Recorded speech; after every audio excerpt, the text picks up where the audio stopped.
So today I want to talk about something I think a bit different and maybe to some extent to make the case that I think we need to do all the things that we need to do, including the wonderful motivation that Dirk has given us to think about the future societies.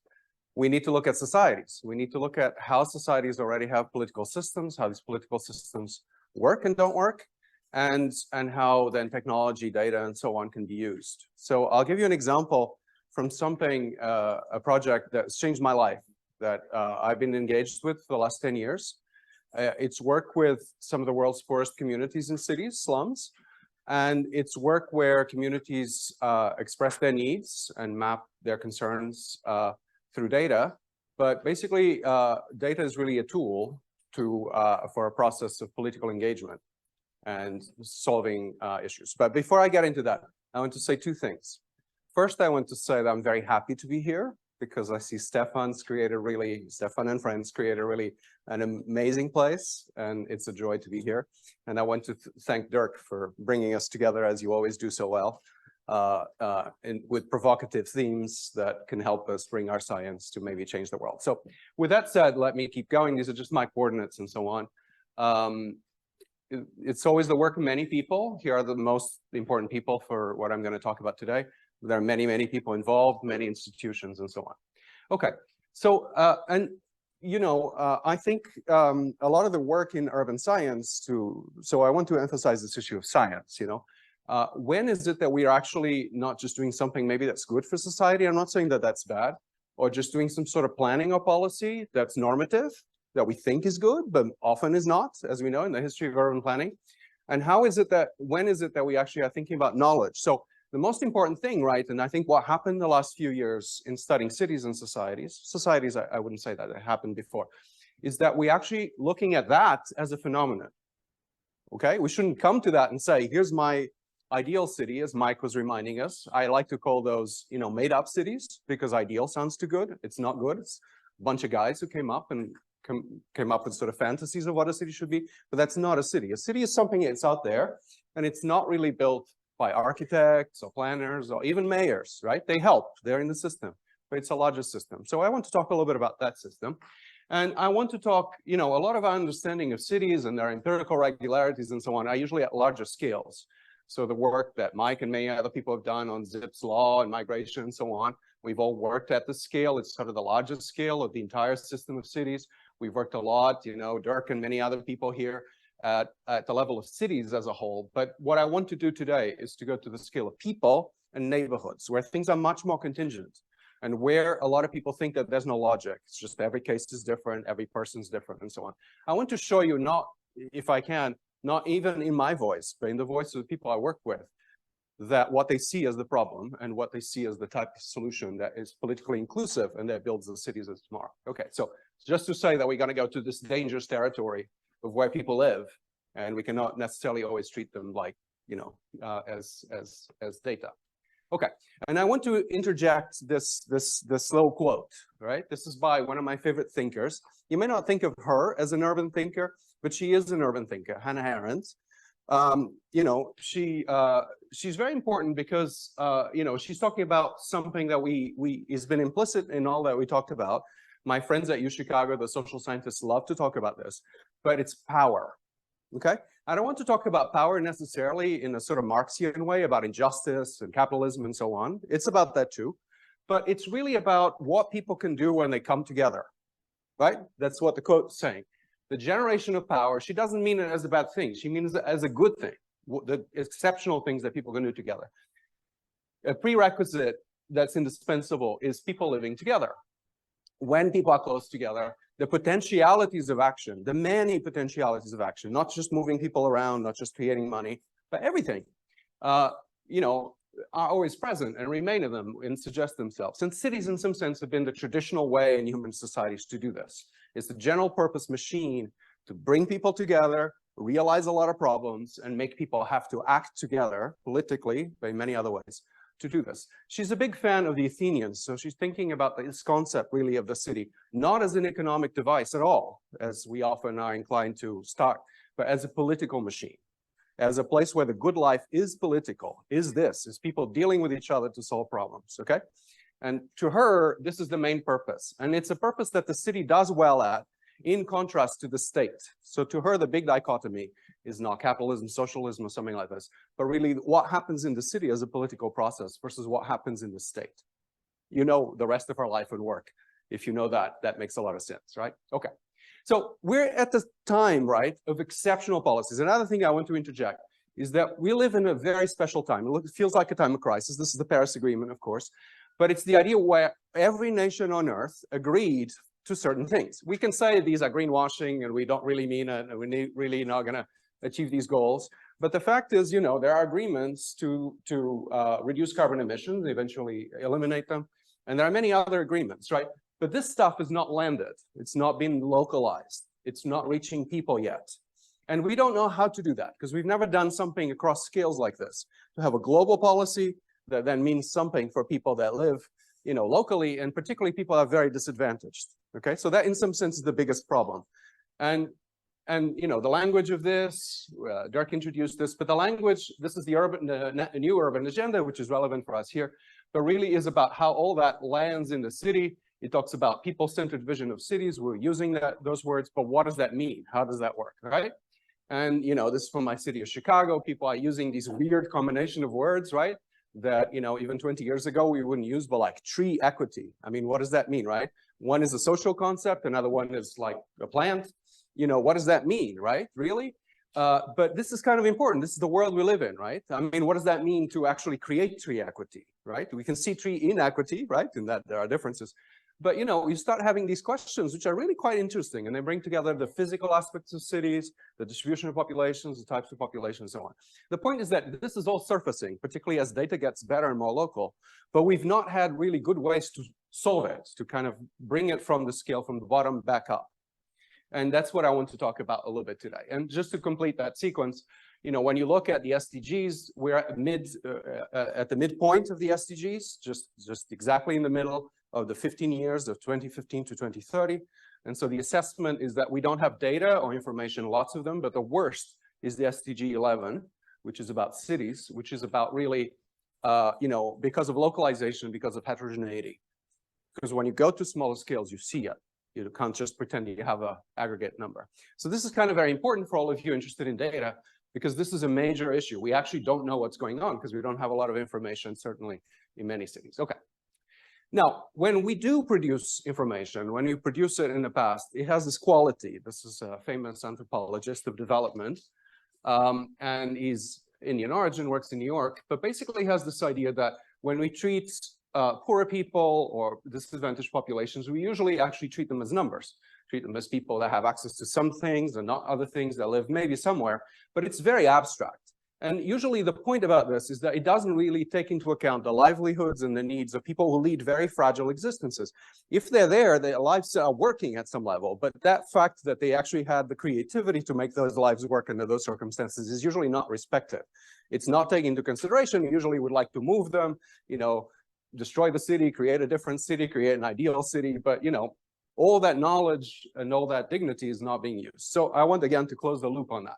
Okay, and I want to give you another idea, which is important before I get going with the actual results, which is that local data is not new. And so I live in Chicago, which is a city that has been one of the best studied in the world through local data. I was just giving you, if you know urban history, you will know about these paradigms. So one paradigm is this. This is Hull House. Jane Addams was the first Nobel Prize, Peace Nobel Prize. First woman, Peace Nobel Prize in the United States. She was an activist for peace, but she also had a lot of civic work in Chicago. And what you're looking at here is a map of poverty. So these started with Booth in London, but they became much more detailed in the United States. And these are beautiful, beautiful maps, household by household, about, in this case, the economic condition of households. But just look at it. I mean, I'm not going to dwell on this, but look at it, how diverse it is. This is a poor neighborhood, of course, but it's not like everyone's equally poor, right? I mean, there's a lot of diversity, there's a lot of life in there, right? So this is just one example. This is another example that was very important in the history of sociology. It's W.E.B. Du Bois. He's a little bit earlier than Jane Addams, and he's working in Philadelphia, and he's basically using data, again, extraordinary data, as you can see, to humanize the problem of race.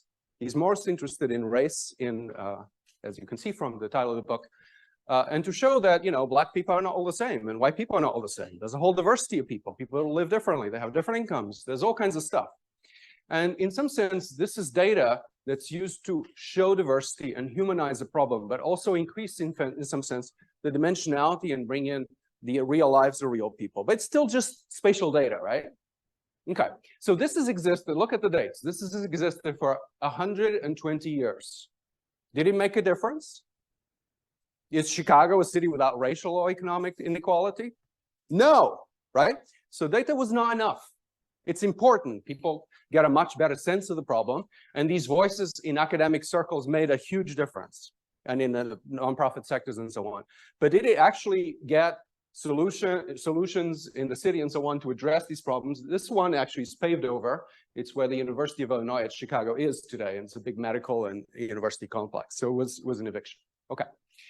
And this is the third character I'm going to introduce, which will start connecting us to the work I want to show you. It's another man in Chicago. His name is Sololinsky, and he's known in the United States, at least, as the father of community organization. So what he discovered is that if you live particularly in a democratic society, aspiring democratic society like the US or Europe, you can actually subvert it, because there are certain laws and principles of society such that there shouldn't be extreme poverty, or that people should have services and so on, that actually are not true. We know it's not true, right? You can look at the data and so on. And so he would use these to actually subvert things. If you haven't read this book, you should read it if you think you're a radical, but a pragmatic radical, so to speak. It's a great book to begin with. But he shows basically, so he would take people to the airport, very poor people to the airport, the department stores, to basically do these peaceful occupations that would demonstrate, the right to the city, if you will, in today's language, but also that different people exist in the city with livelihoods and so on. This kind of methods was very controversial and was very confrontational. And actually, even though it called attention to the problem, just like the data I showed you before, it did not lead to solutions. Okay, but it did lead to this. So this man, so every community organizer in Chicago goes through the Sololinsky kind of book, that book and practice. And so a young Barack Obama basically walked in the same shoes, and that changed history, but in a different way, not locally, actually, interestingly enough, right?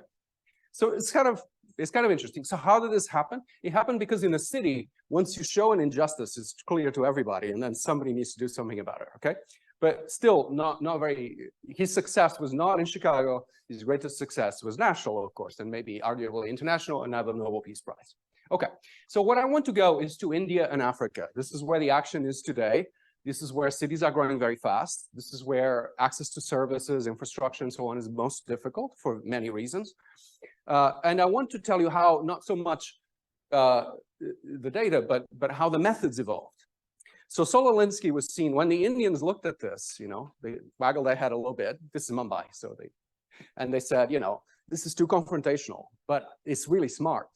So I'm going to use the same way. So this is the character. So when this came to Mumbai, there was lots of problems. This first paper was very important in 1985. And it's about people who live in the pavements. So they're not even a slum. They live in the sidewalk. Okay. And there were a lot of ideas that the city would evict people. They would show up again. This thing recurred and no one really understood what was going on. There were a lot of ideas about what was going on. So I don't want to spend a lot of time because I have a lot of pictures to show you. But these are from this report. And so you can see basically what it's saying, which is almost technocratic, actually, but it's produced by a community and by a nonprofit working with a community. So he says, we soon realized, however, that there was no hard facts or figures about total numbers involved, primarily because there had been there had been no specific census of pavement dwellers, so a particular situation in the recent past. There were lots of myths and misconceptions about the population being mobile. These factors gradually crystallized, so we needed for a census. So basically, this is a census. By creating information as the community sees it, it kind of creates the consciousness of what's going on, but it also exposes the problem, okay? And so you see that this was not only important in that sense, but it's a means of mobilizing a community. So if imagine that you get together with your neighbors and you say, what's the problem for us here? Do you think you're going to agree to begin with? No, right? It's hard, right? You'd have to, if you had to agree on one problem that you need to solve together with your neighbors, you have to talk about them, you have to collect some evidence and so on. Turns out this is hard work. It's a bit of work of discovery that we do as scientists, right? When we ask, what's the question? You know, well, we have to see what the factual problem is, right? So that's the beginning of that. So anyway, you see that this has a bunch of steps. And it's kind of interesting in the sense that once you have better information, once that people are mobilized, you actually have a way forward, at least to advocate for the problem. And that's what worked. And the question is, could this kind of thing, a census that expresses the community in a verifiable, objective way, could this be done everywhere? So what I want to tell you today is yes, and that's what we're doing. But let me show you a little bit how we're doing. It's not done, of course. So this is the work of the last 10 years, was to do this in a number of countries and cities and neighborhoods, about 12,000 neighborhoods in total in the end. But basically, it was the first large-scale census of slums in many countries, in many situations, in a comparable way. Okay, so a lot of lessons were learned about the process of creating it, as well as the data that came out of it. But it's really a process in which the first time we were sort of my team was the technical support team that was trying to ensure data quality and so on. And the first time we showed up with tablets and so forth, we made a complete fool of ourselves because we didn't take into consideration the process by which communities were doing this already. So this is crowdsourcing. It's how it works. This is a place in South Africa. You know, a bunch of people in the neighborhood show up. We have a conversation. There's a form that asks all kinds of questions about services and livelihoods and numbers of people and boundaries of the settlement and so on. And then this is kind of iterated as a discussion in the settlement. And you know, I don't want to dwell too much on this, but this is kind of the Anna Arendt's solution. It's basically what the man I was telling you about that adopted Sololin's schema made it better in Mumbai, a very famous guy in Mumbai called Joaquin Narputam, sees it as the principles of community organization, not just critical of the state, but now constructive of the community. So, you know, the last one is that everything is workable when communities are organized. So things are workable does not mean you have a perfect solution, but there are ways. But it goes through all kinds of ways in which information collected becomes a coordination mechanism, allows people to identify their own problem, to converge on what's most important, and then to federate that across cities and nations to gain power, to be able to advocate for solutions. This is what we've been doing, but this is really an insight that didn't exist in the United States. Therefore, things did not change. In India, there's been a lot of change, but it's a bit accidental. Jose can tell us more maybe, but a lot has happened anyway. And so we did this in some ways. There's a quote from them here again, which is just saying basically that to do a census of these neighborhoods, very hard from an outsider to do, even if they're a government official, but a local can do it. And so you can challenge them on the data, in front of the data, so to speak, the living situations of people. And that's very powerful because it's a power thing, right? It kind of tilts the power towards the community in terms of saying, no, we understand our situation. Look, walk with me, I'll show you. And let's collect data as we do it, right? So this is basically the way in which the Sololinsky method becomes incarnated in a very different, much more constructive way, okay? So when we started, there were about 1 billion people. This is the number that was generated for the Millennium Development Goals worldwide living in slums. This is an estimate. And today, just for the midpoint of the SDGs, about 1.1 billion people. So the numbers increased, but because the world population increased faster, this is a slightly smaller proportion of the world population. It used to be 1 in 7, now it's 1 in 8, more or less. Okay, and so I'm just going to show you a bunch of pictures. I'm conscious of time about how this is done. So we did this in many ways. It's a distributed network thing. Each community decides if they want to do this or not. Our role was to make basically the data drive the community, be reproducible, be generalizable by geography, times, and scales, and be open as much as possible. The openness was a little bit more difficult because of issues of privacy and power, but this is basically the principles of data collection. There were forms. We started with this. People used to do maps like this, and sometimes they still do it. They're beautiful things, but you know, but obviously we do maps. They're very different. They're more, you know, this is a better map already digitized. And now we're kind of considering basically how it could be moved. It's just a QGIS thing, but we're trying to improve on the tool. But it's like a planning at the community level where the community is expert, basically to bring in streets and services. And, you know, so this is kind of unimaginable. Like this is the toilet, right? So you better go before you go. Like I have to, I can't deal with this, right? I'm not in each one of these collections. We go just one or another now and then. But when you're there, it's kind of intense, right? It's difficult. It's okay. So some results. So the kind of things that get collected are things like this, you know, I just want to point you a few things. So this is a place in Sierra Leone. There's 2 toilets for about 36,000 people. So just to give you a sense, I mean, there's no toilet basically, right? But that's the kind of problem that as you start supplying, even if you start supplying infrastructure that's public, you're dealing with this kind of number. So it's not going to be good to begin with. It's very hard to start, right? Or the same thing, for example, there was a lot of discussion in South Africa about water taps. There were public water taps breaking a lot. They broke a lot, and the city complained that people didn't take care of them. But when we measured in South Africa, it was one water tap for 1,500 people. So it's going to break, right? I mean, at that scale, you have to have different solutions, but you have to also extrapolate to solutions where things change. But anyway, this data that just starts, or, you know, talk about the 15-minute city, you know, you see here the distance to medical facilities is now 15 minutes. But this allows you, now that you have, you know, a 15-minute city, right? Then you can say, you know, not here, where are my services, right? So, okay, just a bunch of maps, right? So these are maps from different parts of the world. These are service mapping. Some of them are contour mapping. It's too much to tell you. There are lots of stories. This is the fuel that people use in the house to cook and for light. This is a very, very poor neighborhood. It's called West Point in Monrovia, which is basically this is the epicenter, also Ebola. So, you know, this is like one of the extreme things, but you see what people use. They use candles. They use all kinds of things that will burn. So there are lots of fires.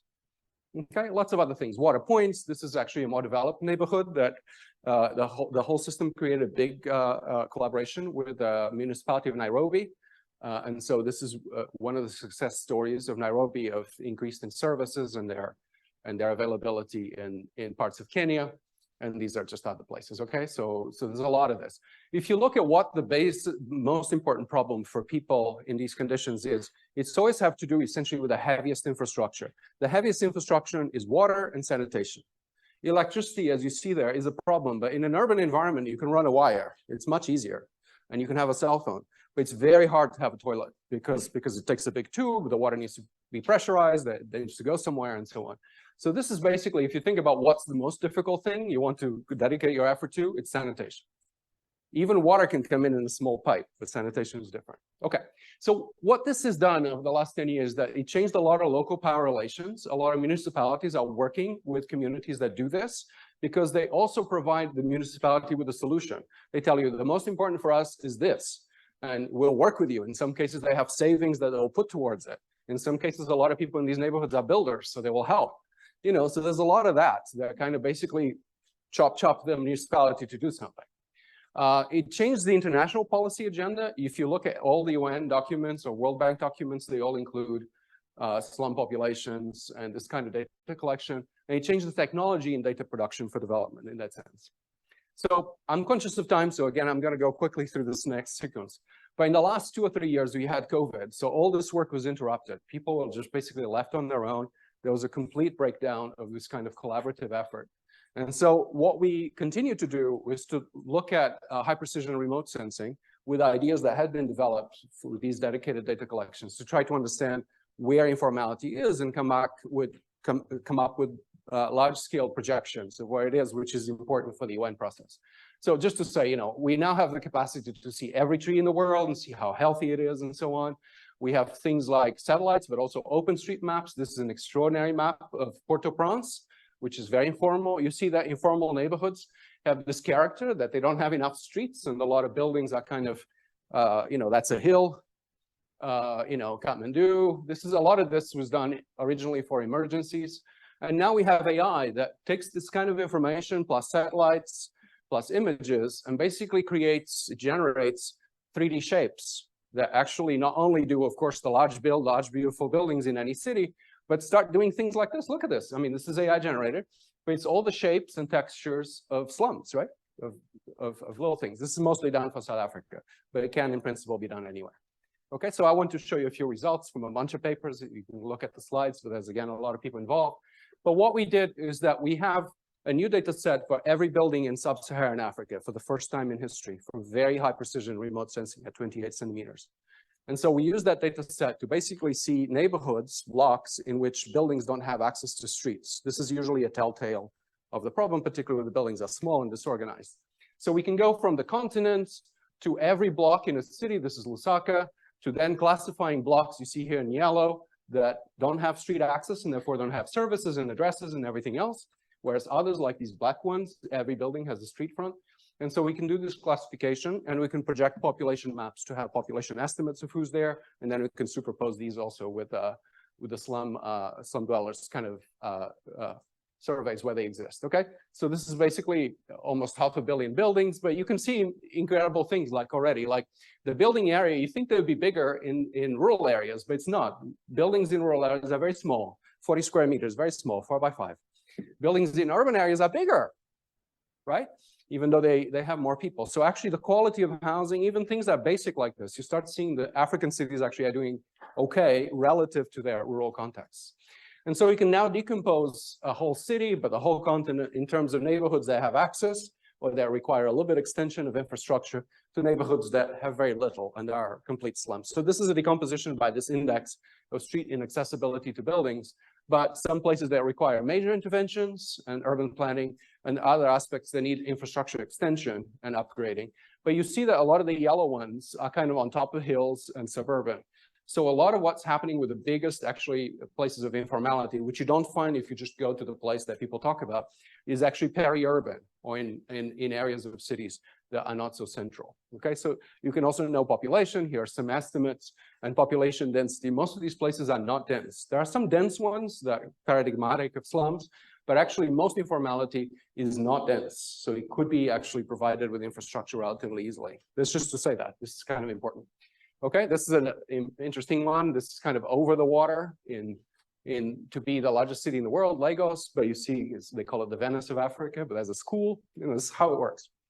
And you can do sort of this for every city. So here you see every city in Africa up to a point, because otherwise I can't show you, but we have everyone to basically tell you where. This is by population size, and this is by basically lack of infrastructure. So the yellow is worse and the gray is better. So you see Monrovia that I showed you before is in relative terms one of the worst, for example, but each city has a story, right? And then you can go up to the larger scales again and see that the problem, again, I'm going quickly, but the problem is mostly the blue to green is rural being green to urban being blue. So a lot of the informality and lack of infrastructure is rural, actually, even though, of course, the cities need it too, but a lot of it is rural.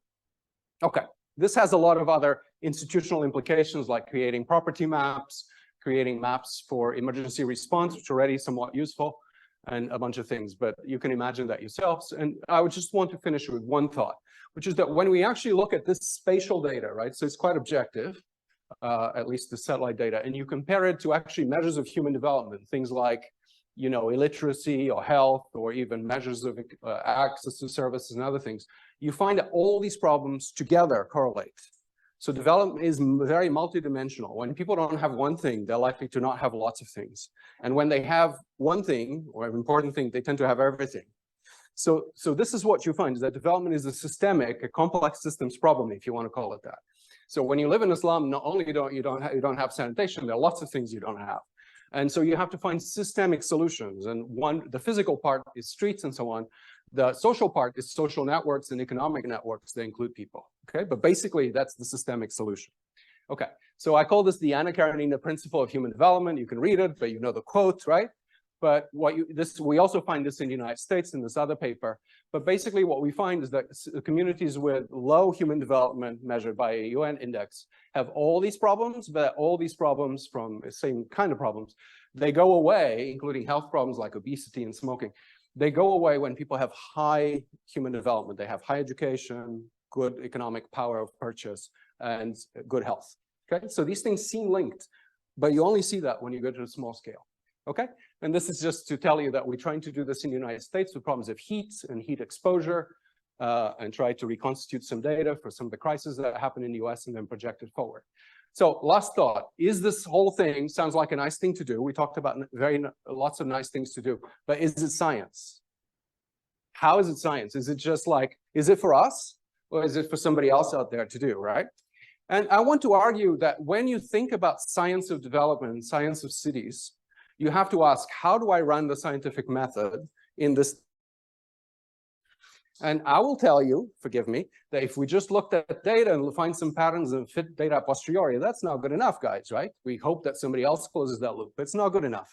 Or if we just say the city shall be thus, it's not good enough. We need to close the loop. And closing the loop means working with people and working in places. So we have to find systems, not just us, but collaborations for co-production that can do this. So is it generalizable, what we did? Yes, because we set up the data. So do we know when it's wrong? Yes, in the sense that it can be checked. And if there's a solution, we can see if it's working by the community, but also physically. Are we accumulating knowledge? Yes. So in that sense, that's good.